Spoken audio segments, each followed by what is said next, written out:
Hi, I just thought I would comment on something when I was on John Claude's Beyond Mystic program. I was really busy, but I happened to see this one comment go by in the comment section by, I think the woman was named Lady Rebecca. And I was talking about Kundalini. I think we are having a global Kundalini awakening kind of thing. And the comment that she put in the chat was, no, no, no. The Kundalini experience is light moving up through the spine and flooding the brain and resulting in enlightenment or something like that. I agree with her that that is one form of Kundalini, but I really think it's important for people to understand that kind of experience is the kind I had that's not the kind you want. There are other ways of getting there, ideally much slower, a little at a time, and doing it on purpose, with your full consciousness. And so I wanted to share a few things that I've learned over the years. It's been 40 some years, 43 years my since my initial Kundalini experiences. And over that time, people have come from all over to ask for help. They're dealing with the full blown thing. They're just as devastated as I was.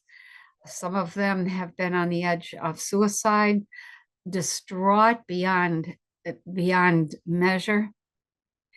And yet there what I've discovered is that there are other forms of awakening almost as powerful, much easier to manage, still challenging, but much easier. And that's really the subject of what I want to present. You can have an awakening the moment that something rocks your world. Sometimes it's called a peak experience. And most often, people who have that just work really hard to get everything back to the way that it was. They try to forget whatever it was, rock their world, whatever that stress was, and it doesn't go very far. Another kind of Kundalini is when you let down your guard. I know several people that have experienced this. In that moment, when you let down your guard, you open yourself completely, not usually intentionally, but completely. And the instant you do that, remember the description that I gave of Kundalini is like a submarine 200 feet under the surface of the ocean. It gets a hole poked in it. The water doesn't sit outside and say, there's a hole. Should we go in? Do we have permission? Would it be a good idea? No. The water instantly begins to fill the submarine the moment that the hole is poked. That is the same thing that happens the moment you let your guard down and become your real, honest self for even a moment. And that's what happened to these people. One woman was working on a potter's wheel and happened to connect with the instructor who was trying to help her figure out how to put her hands just right to form or shape whatever she was shaping. In that moment, she said it felt like she fell into this blackness. And in that blackness, there was this just amazing release of tension. There was this amazing light. It was just boom, that fast, but it changed her forever, forever. She could no longer go along with pretending that she was happy with her life the way that it was. And she ended up following her heart, which is what Kundalini does. You have to live your truth. The second person that I know of had something similar, locked eyes with someone at church, didn't even know who it was, But in that moment, when the guard is down, that's the moment that the hole gets poked in the submarine. And there's this massive rush of energies through the system. There's a moment of blackness because that energy just blacks you out. It may not knock you over, but there's this moment of blackness, and you're different after that. You know love. And if you're like most people, you're going to try and pin that love on whoever it was that opened you.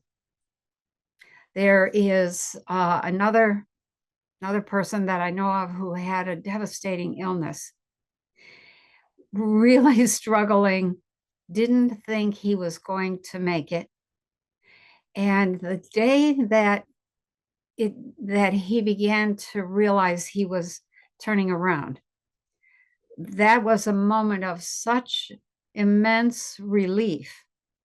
All of his guard dropped, and that energy flooded through and finished the healing.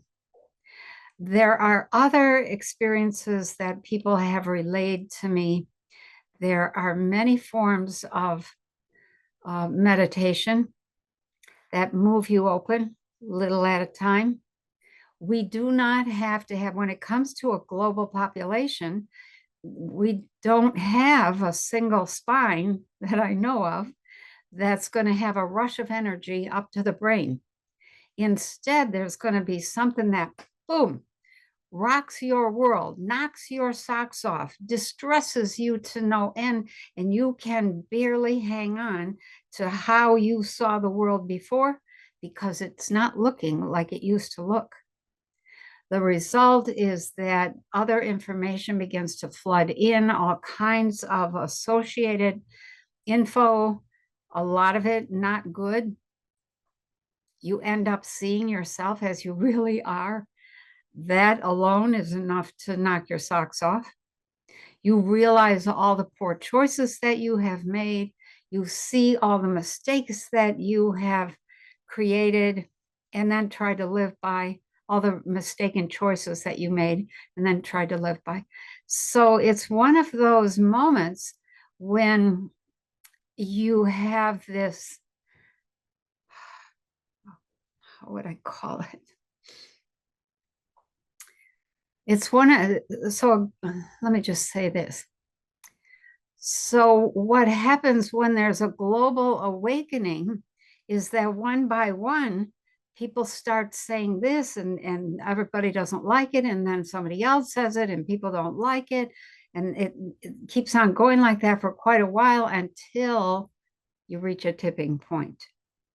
At that point, everybody gets it, it's understood, and it's very, very difficult to fool yourself or pretend that the world you have been in was working well.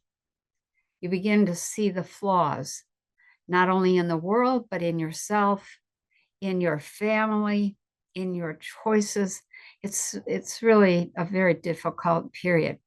When there's a global or massive awakening of consciousness, which is what we're having. We're even calling it that. The word has been, they're waking up. He's waking up.